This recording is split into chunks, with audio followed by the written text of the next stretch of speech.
Hello, my name is Vi Tran, and this is Real People Politics.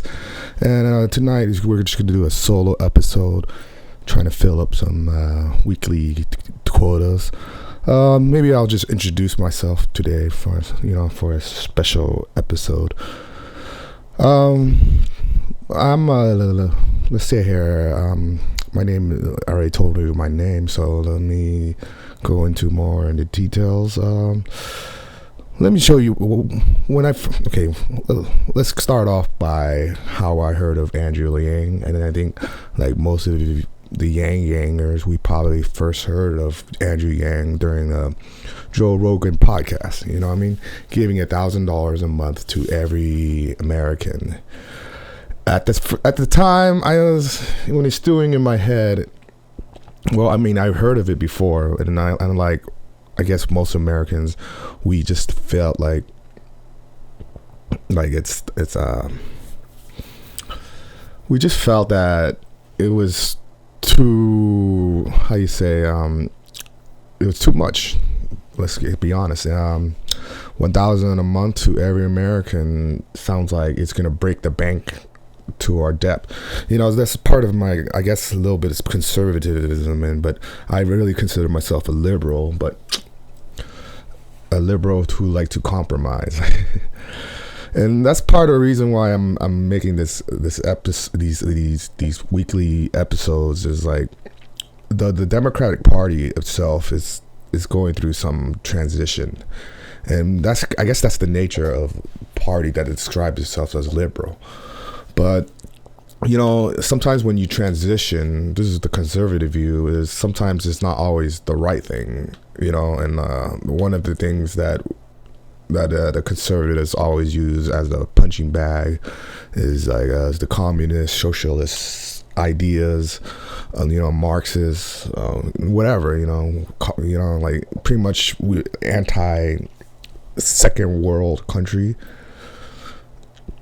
And since first world country seems to be more rich and more filling, capitalism is what is considered a first world country.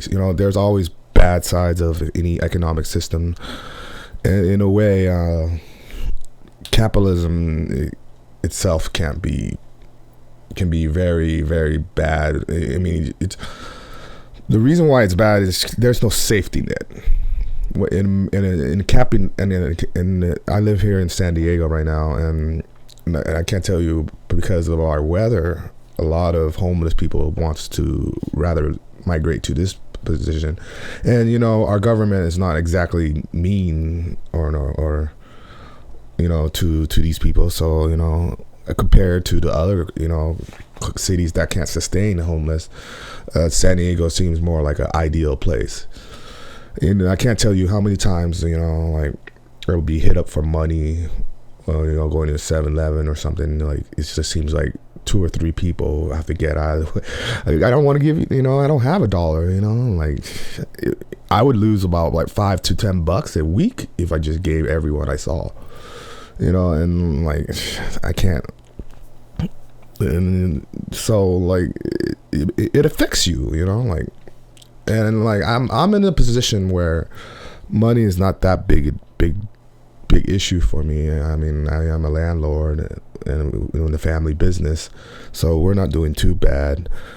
But my friends, and everything, like last week with Jeremy, if you guys would see that episode, he just got fired from Walmart, and Walmart itself is kind of taking hits from Amazon. So the future is coming, and right now most of the focus is on the Iowa caucus. Now, my opinion on the Iowa caucus is it's really a mess, and at this point we don't even know the results. But it looks like Pete Buttigieg is going to get some delegates here. But in my opinion, a gay person against Trump is not going to work, because there's too many people who just doesn't feel right voting for a gay man. Me myself I don't really care too much. Have a first husband up there, but if your campaign is just based off of being gay and now you're running identity politics, it's flimsy, you know. I hear a lot of Yang Gangers say he's repeating, he's stealing Yang's ideas, but not Yang's approach. And I guess that's a fair criticism of Pete, but to me, if you copy off of Yang, that's only makes you smart, in my opinion. You know, that means you have some kind of, idea was going on. It's kind of how Biden is so worried about automation, but he doesn't believe in UBI. You know what I mean? And so Biden himself right now is probably not going to get much in Iowa, and probably will drop out of the race by Super Tuesday, it seems like, because he brings nothing new. The same, like if you're just a vice president of Obama and that's the biggest you can have, plus he's slurring his words, he might have, people think about Alzheimer. Now the other old person in the K race is Bernie Sanders. Now Bernie right here, is too weak to become a president, physically weak to become a president. All these Bernie bros just say, oh no, he still thinks and vibrant and stuff. That's not what America is thinking. The guy just had a heart attack at 78 years old. He'll be 82 years old by the end of it. Now I know there's a lot of people who hate Trump and they think that Bernie is the guy to beat Trump. Yeah, these people underestimate how much the impeachment is boosting his profile, and how much is the Iran general thing is. Trump made some right moves. Let's be honest here. I mean, I might not agree with the killing of a general, but it went over well with American citizens. And the Iran, they backed off on their threats. They shot missiles, but nothing happened, and America agreed not to retaliate. So Trump got his way with that move. Now Andrew Yang himself, he said that he would not make that move. It seems like a political move more than a safe move or a national security move. But that's what happens when you put everything under put secrets under national security. You don't want to put the details. When you try to fool the American people, it might actually work. I mean, there's some, you might fool all the people all the time, some of the time, but not all the time. A George Bush little quote. But I don't know, man. Like a guy like Andrew Yang is facing insurmountable odds. I mean, like he used to be. People used the 2016 campaign for Bernie, but at least Bernie was a known person, so it's a lot easier. The biggest problem with Andrew Yang is no one thinks he has experience to do it, and even myself that kind of scoffed at it, But there comes times you need that good rookie, you need that young blood into politics, and you need that leadership that's just not provided anywhere. Like when we look at big good leaders in our past, most people, say Bill Clinton or, to me, those guys, they just kind of like ride the tide. They didn't actually make a change. You know what I mean? Once in a while, we'll have a JFK or, a FDR or even Abraham. America has had great leaders, shining examples to the world. And like, I'm not saying Andrew Yang is like that, but he's compared to what is offered right now, like Bernie Sanders, too old, about to die, too stubborn, can't change his ideas. I mean, come on. If Bernie took UBI instead of full jobs guarantee, I would vote for him. But a full job guarantee, $15 to what? 40 hours. How many people did he promise to get that job? 10 million, 20 million, 30 million? See, when you promise everything, you're actually promising nothing. American people hasn't got that over their head yet because they just don't like the civility of what of Trump is offering. But the one politician who's actually got it right when dealing with Trump is to don't care about what Trump is doing, to care about what Americans are doing. You know,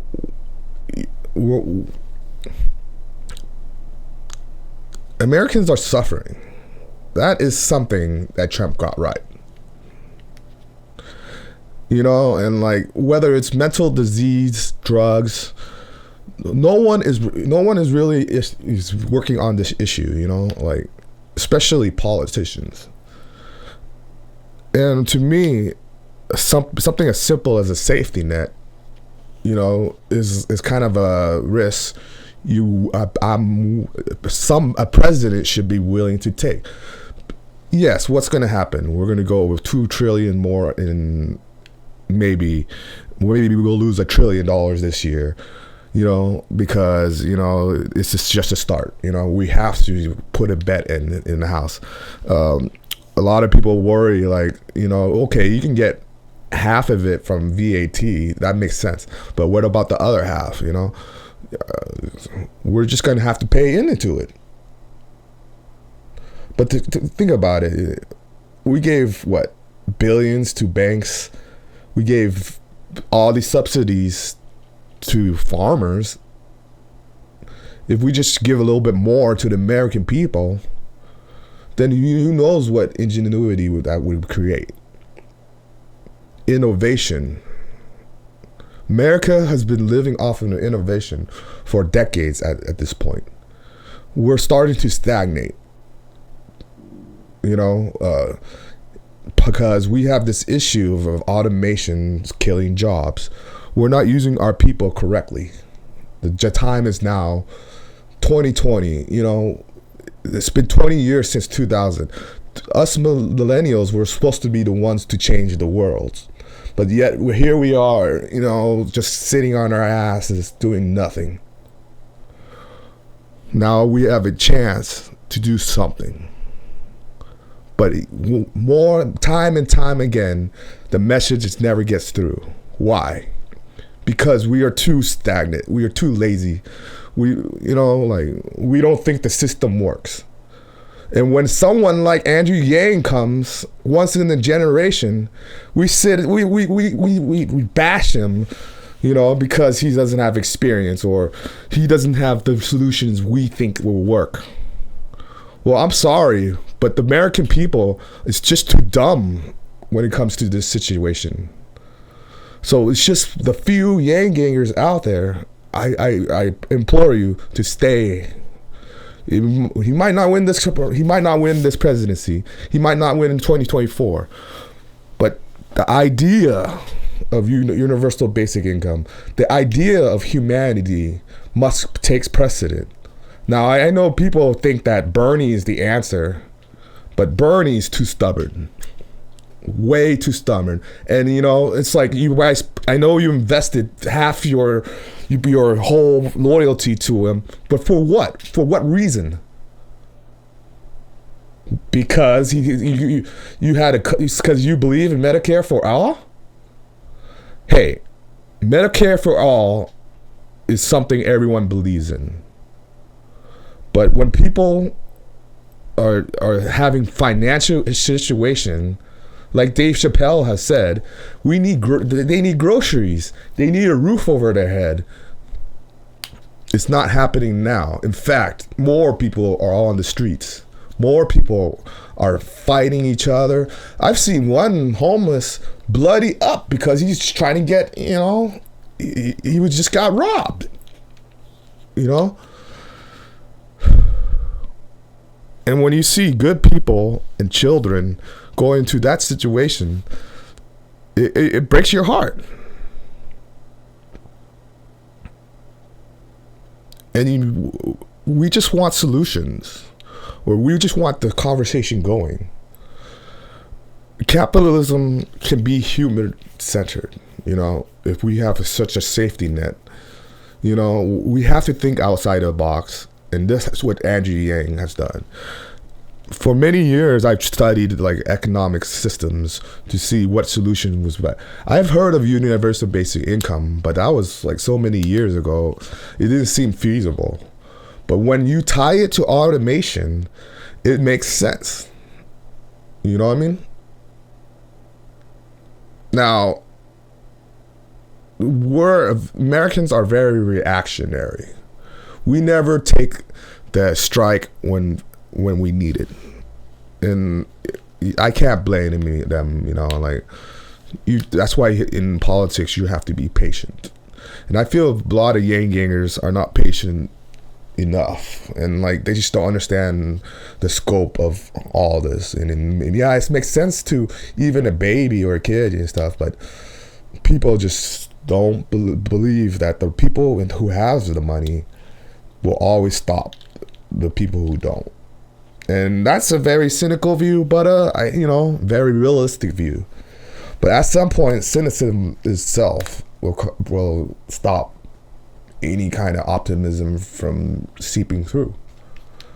And in a way, that's the I don't care if Andrew Yang loses badly, or as long as he does it with grace.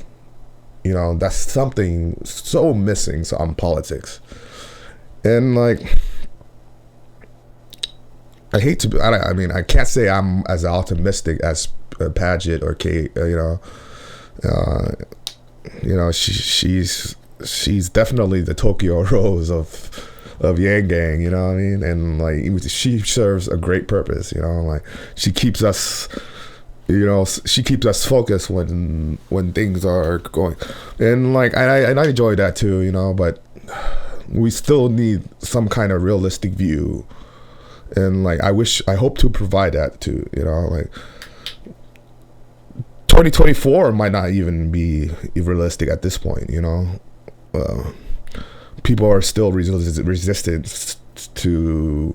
The message is being heard, so awareness is not the issue at this point. The issue now is taking people's stubbornness and chipping it away slowly. This is how you affect change. Best example would be Lincoln. Lincoln had great ideas about how to abolish slavery and stuff, but he had to go through the Senate, lose the Senate a couple of times until people started to recognize that slavery can be outlawed. In America, homelessness can be eliminated. A utopian society can be created here in America.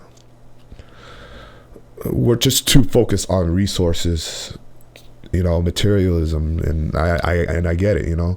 We need to eat, we need to keep our belly fed, but why not keep the basics of survival to every American? Not only will this affect America, but this will affect the world.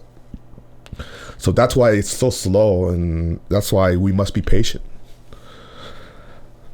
I feel a little emotional right now because Pete Buttigieg, Bernie, Amy, and Warren are doing a good job of maintaining the status quo. They're good at creating, and to me, it's just all ego, though. All four of them, they're just there to run for their ego. That's why they became politicians in the first place. And when people say Bernie doesn't have an ego, you're just blind. They all have, It just happens that the one who has the biggest ego became the president.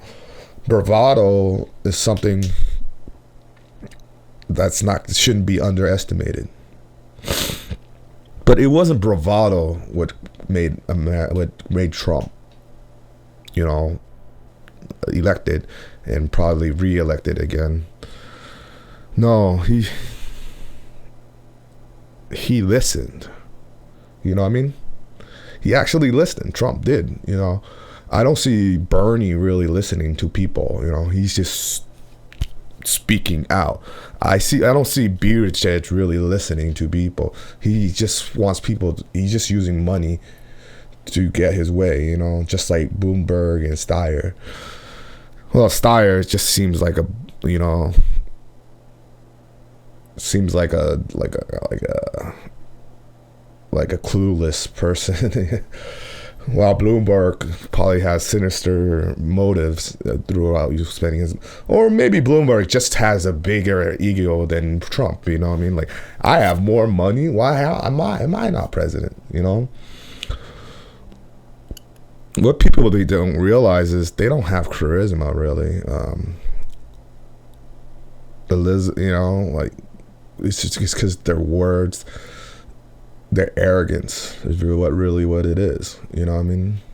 And that's what really would draw me to Andrew Yang, is like, he has a little bit of confidence in him, yes, but you know, he always puts the listener first, you know. He's always putting Americans first, you know, like out over his own well-being, you know what I mean? You know, hey, plus, when you're an Asian man, you know, running for president, you know the Asian people are not going to help you. You know, black people are probably adverse to you. You know, white people are going to laugh at you. And, like, you know, Mexicans won't, you know, they have their own issues, you know what I mean? So everyone's going to take their shots at the Asian man. But that's okay, you know. You're trying to be president, so it's only good that you know, because that means they're taking you seriously. You know, the hardest part of being Asian is not being taken seriously, really. You know, we're considered smart, and, you know, we're considered good advisors or good engineers and stuff, but leadership, you know, there's not much. You know, it's that model minority, you know. I have this, when I talk to my Indian friends, they have this same issue, you know. That's what happens when you live in white America. Like, there's just a lot of white people, you know. And white people won't always admit to it, but they like white mediums, you know. They like their CNNs. They don't really like watching like Asian people, you know, just for Asian you know, that doesn't really ring true to them. They just want things that are like mainstream. See, white people are the mainstream in America, you know. Some of them are counter mainstream, so that's still a white thing, you know. Like, us Asians, we were told to just study, get money, and that would be how you will be beneficial to society. Now, what happens to that is we just become obedient people, you know. So we're not politically active, and you know, and like I've seen a lot of my you know, cousins and even my own sister, they just, because of being Asian, they don't feel like it matters so much to them, you know what I mean? And even when a guy named Andrew Yang comes out, you know, bringing out these great ideas, there's all this doubt because you need the white vote to do so. But, you know, if you look at all the Yangers at this point, probably mostly white people, just because of percentage itself, you know. So in a way, it's the white people who are enthusiastic about Andrew Yang. And that gives me hope, because that means race is not going to be a big factor in the coming future, and Andrew Yang can overcome being an Asian man. That's why I'm pushing hard. In a way, he inspires us Asians to become more active into our society. You know, for so long we just think that we're just on the sidelines, you know, sending plays or something, you know. But now we're you know, most of us are becoming more active players into this. Like, heck, you know, I'm opening this channel for this whole reason. So there's hope and there's inspiration, you know. It's not big and it's not coming fast, you know, and only one man can do so much, you know. But that man so great, like that. It just seems like he cannot be stopped. Even if it's just a small movement at this point. One thing I'm proud of us Yang Gangers is we're the kings of internet. Yeah, we're gonna fight it off with the Bernie bros, but we're more enthusiastic, because we see the future, and Andrew Yang's the only one offering it. One thing I want to say is, yes, Medicare for all is important, and kind of like the Dave Chappelle's issue is that you got to buy groceries. You can use that money to buy insurance. That's why the public option is what Andrew Yang is proposing. It's just more reasonable when it comes to how to handle it, and it's just, look, I want Medicare for all for everyone too, but when you're looking at the costs and then pushing the VAT, and you're gonna have to use some kind of VAT system. See, that's the thing I don't like about Bernie, is like he could, let's just do negative wealth tax, and people say, well, VAT is a tax on everything. Look, it's all about taxing the rich people who cannot hide money. If you're putting a VAT up the supply chain, you cannot hide that money. There's receipts for everything. Isn't that how the drama starts in YouTube? People are just showing their freaking DMs. So why can't we do that for taxes? It's because, Bernie and Warren are too stubborn, too old to really change their mind. So you're now in it for good, but you don't even know what the hell you're doing. And I'm talking about you, Secular Talk and The Hill. You guys seem to do it, but you're so into Medicare for all that you're blinded by the situation. Our economics is not doing so well, and you're just trying to bankrupt it more by just forcing Medicare for all. America, you're just giving more conservative people more ammo to use against you. But when I see even Republicans, agreeing with UBI, that's the truth. When two sides can find that compromise, when these two sides have ultimate truth, the real truth is somewhere in the middle. And that's what Andrew Yang is offering. Now, Americans are too tribal right now to understand this. And it's kind of our ape DNA that we have to have some kind of fight. You know what I mean? We have to have some kind of struggle. And it makes sense. That's how we evolve into humans at this point. We got to kill this amount of animals, or else they'll kill us. Survival of the fittest. But why does politics have to be survival of the fittest? You know what I mean? Haven't we evolved from that point? The answer is no. It really does come down to the DNA. You know what I mean? It's in our blood to fight. In fact, we get upset if Andrew Yang himself doesn't do so well. System corrupt, blah blah blah. You know what I mean? No, that's just having emotions. You have to put your emotions aside and look at the clearer picture. And I know voters appeal more to the emotional side, but actual success and doing it the right way is using the brain, is using logic. And this is how Andrew Yang is winning his supporters. He's not doing it by trying to make you cry. He's doing it to make you realize the economic situation we are in right now.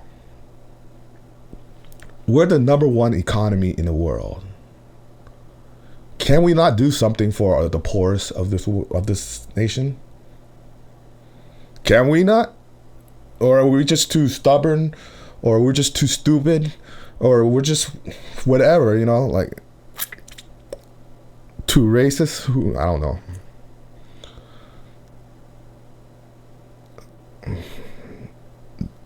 There's a lot of resistance. Nothing great comes overnight. And I see greatness in the future. I see greatness in Americans, all generations, whether it's boomers or Z, and it's this positivity is what people are seeking. People are kind of tired of just going at each other's throat. That's for football or something. Like, I'm still kind of salty about the Niners loss, but the Chiefs fans can talk all the shit they want. You know what I mean? And I have to eat it because we're the team that lost, and that's football. That's football. Politics is not football. You know what I mean? My team versus your team, and we're just gonna beat each other up until one of us wins at the end. That's fucked up. You know what I mean? That's just ego. That's just greed. You know what I mean? Like, and for the American people, we just don't have any other alternative. That's just wrong. But at the end of the day, it has to be the American people to affect this change. And eventually, they'll get someone like Andrew Yang. Maybe not him himself, but he will be the guy who inspired all these generations from come. And it's because it'll be our fault, the American people, not just Yang Yang, that we cannot elevate him to become the president. Don't blame yourself, Yang Yang. We just don't have the firepower right now. The Bernie Sanders, they have 25 million volunteers. You know what I mean? Do we even have that many Yang Yangers? You know what I mean? Maybe estimate a million, a couple million. I mean, there's got to be more. I mean, that's probably a good question right now. How many Yang Yangers are out there?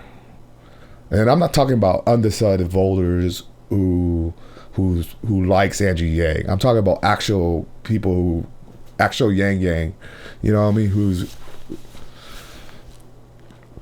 million, two. I mean, the number is very small compared to the rest of the candidates. Even Amy Klobuchar probably has more, if I'm being realistic. But we're growing every day, and Yang Gangers are Yanging people every day, and it's a slow process. It's because Andrew Yang is just too complicated. If you want a solution to a complicated answer, you're gonna have to have a complicated question. You're gonna have a complicated answer, and the people want simple answers, simple to these questions. But that's how we got to our situation right now. You know what I mean? Where there's like, okay, I get it. The framers wanted the Constitution to be hard to enact the laws, amendments, or whatever. It makes sense because then, like, the fervor of the times doesn't overact any wisdom of the past. But that 30 years of stagnation, you know, what has America really changed since the internet came along? Excuse me.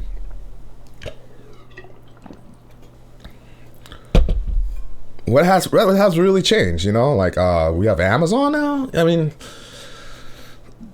the struggle's still the same. Maybe there's more now. You know, thanks to automation. You know, and people just blame China, Mexico.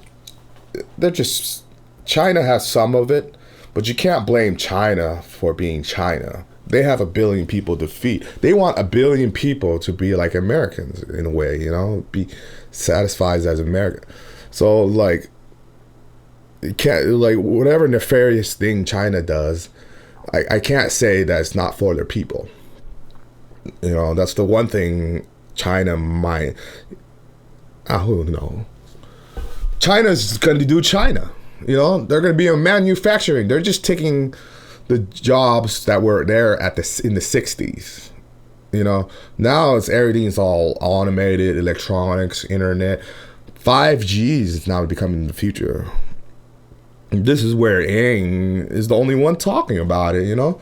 It's like we can't have China, Huawei just taking over our internet. We have to develop our the 5G ourselves, because let you use China's equipment because they spent all their research on the internet.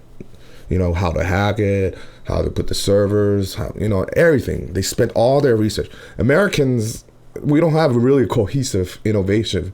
That's probably why we have our biggest strength.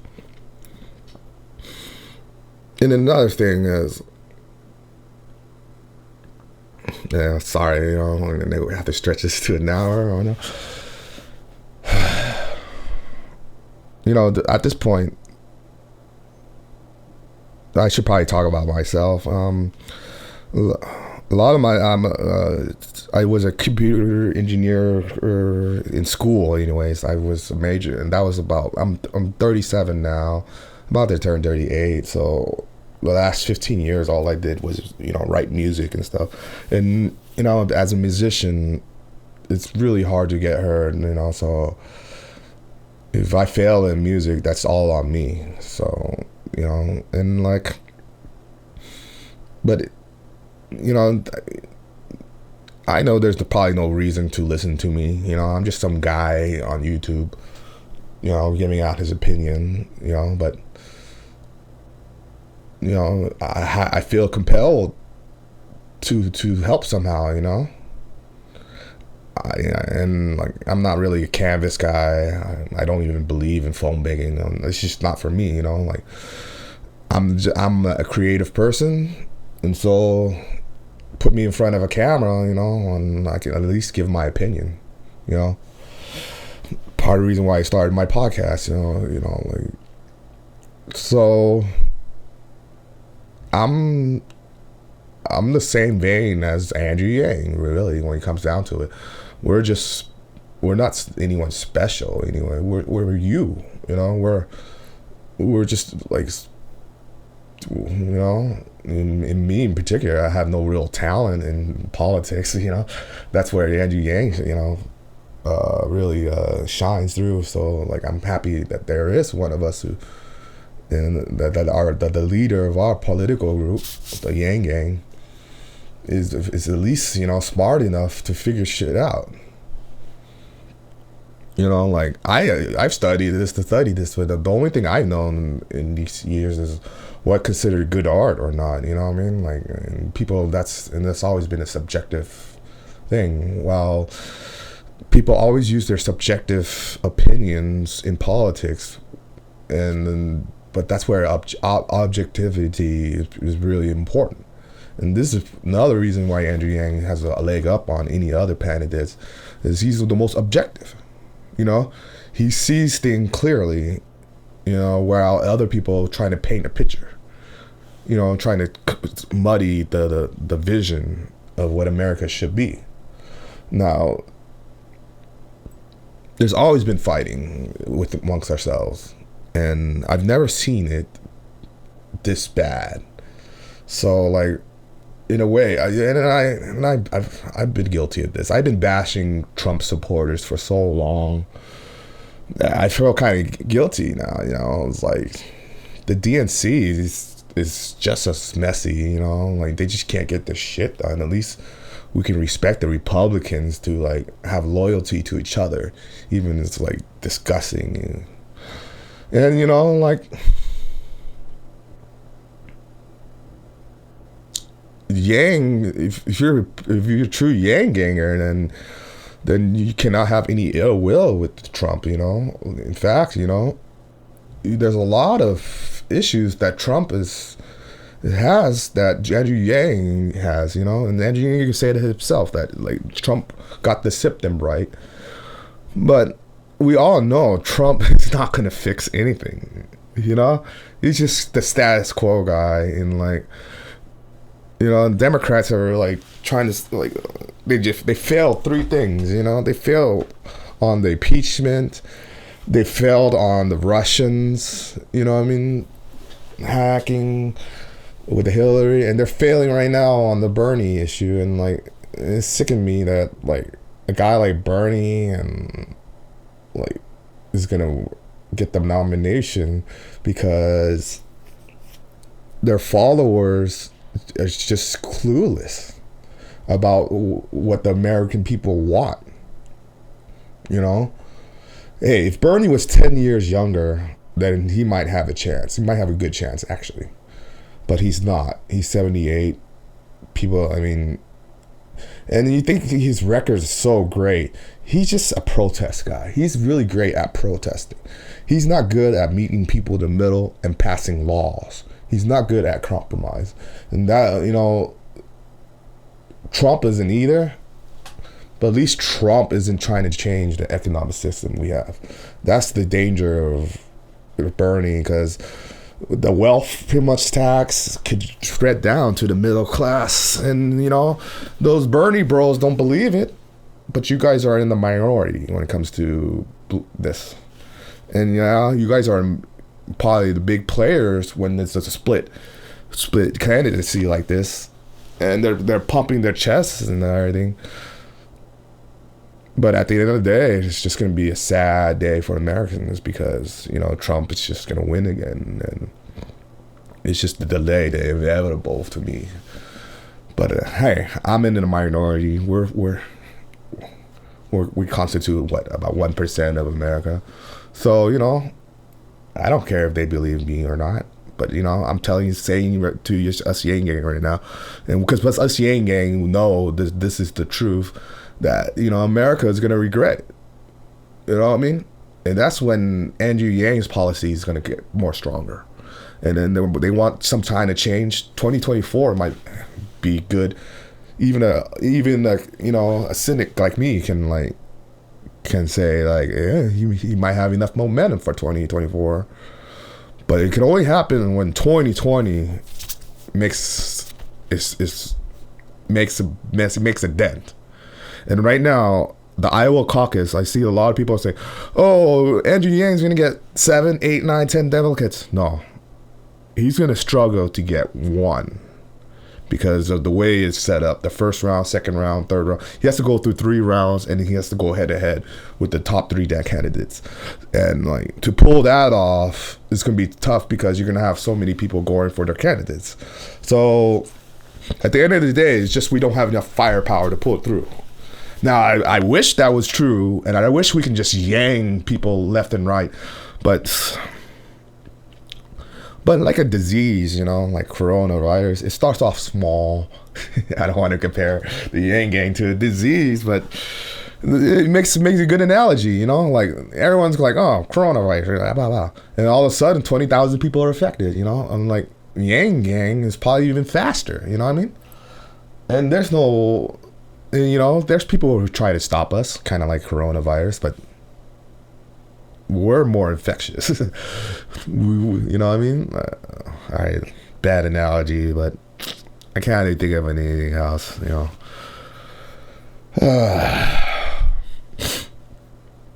So, there's a lot of reasons why they joined the gang, and a lot of reasons why I didn't.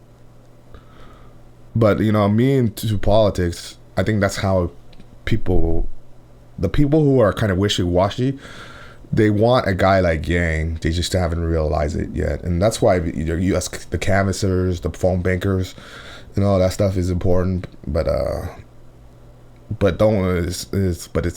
you're not really expected to actually convert people in mass. You know what I mean? It's not going to happen like miraculously. People have to have time to stew their information. It just has to sit well with them. And, you know, people are so into politics that they think their opinions is like so great and everything. And like, the fact of the matter is, it's not. Even us Yang Gang, you know, we might be idiots of all this, you know, we might be wrong in all this. But if anything worth building, it takes time, you know. A lot of us, the younger Yang Gangers, just want things now. That's just not how politics works.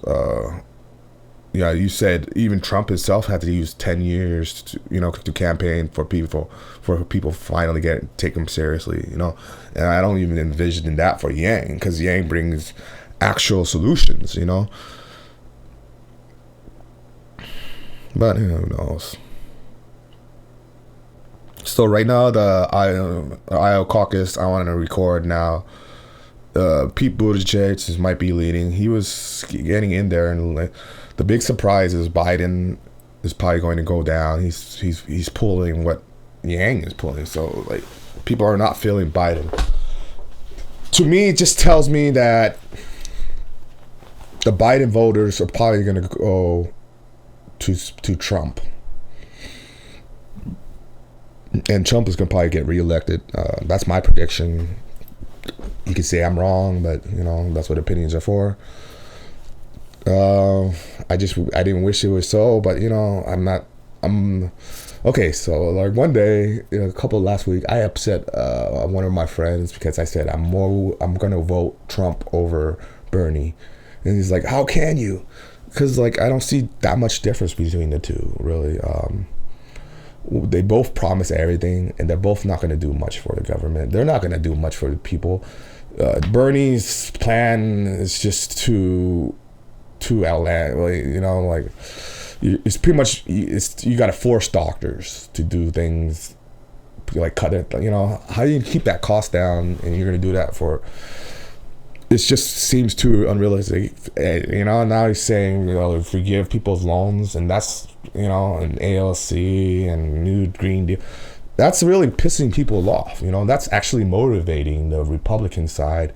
And like, that's why the DNC is rigging the elections, because they see like Bernie can really, it's just going to get Trump. And I understand that. And people saying that the DNC should be investigated and all that stuff is like, it's actually not illegal for them to do what they were doing. They can just say, this guy's our candidate, screw everything else, and the American people have no choice. It's their party. It's because the government doesn't want to be involved with the party systems when it comes to election. That's just too much of a interference. People will always find ways to gain an advantage that way, and you can gain a big advantage if you make the government involved. So it's at the end of the day, all of this, the media is not going to do anything. So at the end of the day, it's our votes that matter, and that's part of the reason why I'm voting for Trump if Bernie comes up, because I actually like Bernie as a man more than Trump. He's a little bit civil, but his ideas are so bad. Like, at least, his it comes down to economics when it really. Bernie, AOC, they think it's identity politics that you got to respect transgender and gay votes. No, people really don't care about that. Especially 90% Americans. They care about what am I going to have money? You know what I mean? That's the number one question. And then all the people who are poor or even middle class, am I going to have money down the line? Do I have money now? It's just a simple, this is so much in people's mind that you have to use this as a way to do so. You know what I mean? People need money to survive. This is something like my mom and dad has imparted in my mind, because ever since in Vietnam, because if you didn't have money, you wouldn't eat in Vietnam, and you take that immigrant mentality here. We can't let the government make us fail. The government, to us Vietnamese, the only thing that it seems to help us is to getting us here. Since the Vietnam War. But since we were here, there are some things that America is great at helping compared to other nations, but we also know that the government takes a lot too.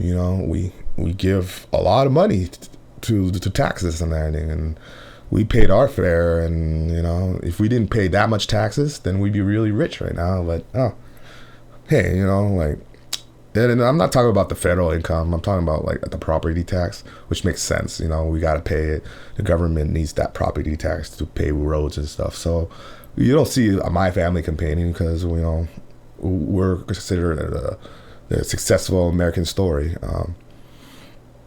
But it still doesn't, a heart doesn't break when, when someone doesn't have enough money to pay rent, like we got a victim, but we don't want to do it. We want to give them a chance, so we lower rent a lot. We do things, my mom and dad are Buddhist monks. So, they're considered more compassionate landlords. But we know landlords who have no compassion at all, and like they tend to make the most money. And that's kind of like how America works, though. Like if you don't have money, screw you. You're fucked. You know what I mean? That's the downside of capitalism. But how do we fix the downside of capitalism? It's always simple. I always lead back to it. You guys already know the answer. We just need money in the people's hands. Who knows what we create? Who knows? Who knows what would happen? Who knows if we have some kind of genius somewhere who's not even who probably won't even benefit directly, but his mom can have, so he doesn't get emotionally scarred, but he's the single mom has a safety net for the child. It's true compassion to me. I mean, people who go against it is just blinded by their own like ego. You know what I mean? And that's the ego is a very fragile thing. You don't want to attack it directly, and that's why we have to do things slowly. That's how change happens here in America. If you do things like try to quick it, or you demand things like AOC, the people are just going to tune you out. In the age of internet, of information, it's easy to tune out whatever. Bam. I don't have to face that fact no more. That's not a good way to change people's mind. That's only a good way to bring tribalism up. And then people like us, the Yang Gangers, we want to bring people from the other side. We don't want sides. It's not left, it's not forward. It's not left, it's not right, but forward. And that message really rings strong. You know what I mean? We've been so regressive in our politics. It just feels like kindergarten in the end.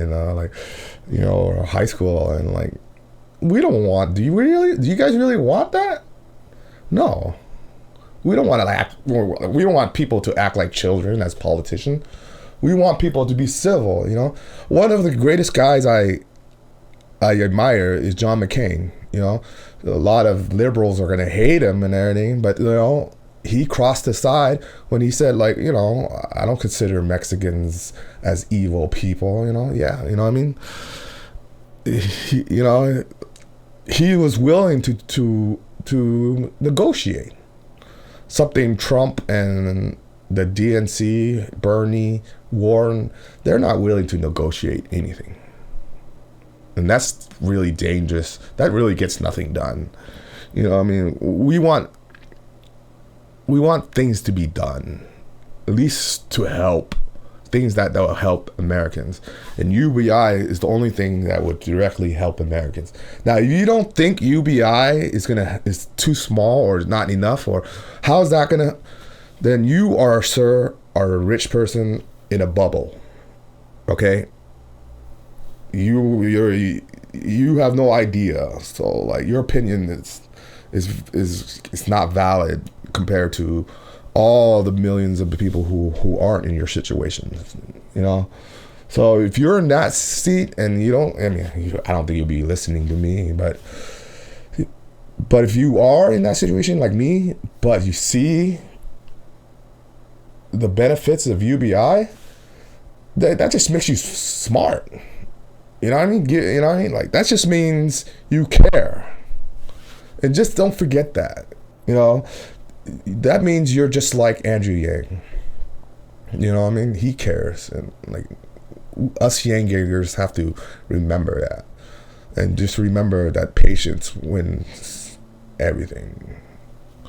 If we're not patient about this, then I can see a lot of Yang Gangers leaving. And I implore, and I wish they would get the bigger picture. And you know, hey, if he doesn't get the candidacy and he doesn't get any vice president or cabinet position, whatever, vote Trump, vote whoever. You know what I mean? Like, it really doesn't matter. Yeah, because like nothing will change. Trump is probably going to win anyways. You know, if Bernie wins, nothing's going to get passed. Yeah, I feel that, but I just feel that, you know, like, and you know, Warren, same, you know, all of them, they're all kind of the same. You know, they don't have any good visions, really. They're just regurgitating crap they heard in the past. And I'm tired of that politics, and I know you are too. And as you younger people, you know, this is like old people's boomer politics and stuff. And I get it, you know, like. But you need those boomers, you need those zoomers, you need all of them, you know, the millennials, the X gen. You need a little bit of everything to justify your position, because it only takes a small amount to really push the momentum through. I see the momentum is building. Andrew, when he didn't make the debate for January, you know, I'm like all the other gangers, like my heart broke. But now he made it in February. I didn't even think he would do so. But now he's in February. He might get one delegate. You know, that's a win-win, people. I know it's slow, and it doesn't look like he's going to win it outright, but we're trying to make a movement. You know, I would love him to win it right away. You know what I mean? That means America has progressed to a point that we understand the situation, but that is not happening. People are too stubborn, like I said. You know, we got 3 70-year-olds running for president. You know what I mean? How can you vote for those people? You know, that's why a guy who's like my age, Pete Buttigieg, he just promises everything. You know, just making it, as long as I sound good and everything sounds good, he'll just fool those stupid people. You know, Americans are stupid. But they can learn. They eventually learn. And that gives me hope. That should give you hope too, but we understand that the Yang Gangers are a little too fervorish. You know, you guys want it now, but that's not how things change. Again, I'm going in circles. I got 2 more minutes to kill. You know, I promised to give you guys 1 hour. Okay, so let's just be patient. That's my final word. Like, you know, we're talking about hundreds of years of like, you know, of like being comfortable, you know, and like that's why people don't think automation is that big a deal, but it is, and it's, you know, like. Just think about utopia. Gene Roddenberry had a vision in Star Trek that Americans with unlimited resources, you know, all the menial labor and all that stuff, people can just go on, become engineers, doctors, artists, you know, do what you want to do because the resources is pretty much unlimited. You know, we're not at this point, but you know, AI can get us to a point where we don't have to worry about that if we do things smartly. And it can come sooner than we think within our lifetimes. But it has to be with someone like a gang, you know. And like that, now that he's here, it gives me a little comfort that America will make the right decision someday. Just don't expect it at 2020 or even 2024. That might be pushing it, but not especially 2020. I might change my mind, you know, but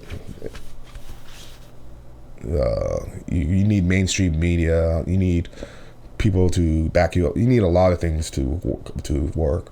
And if you think it's going to happen right like this year, I mean, there's only so much one man can do. I mean, Dave Chappelle can only convince so many people.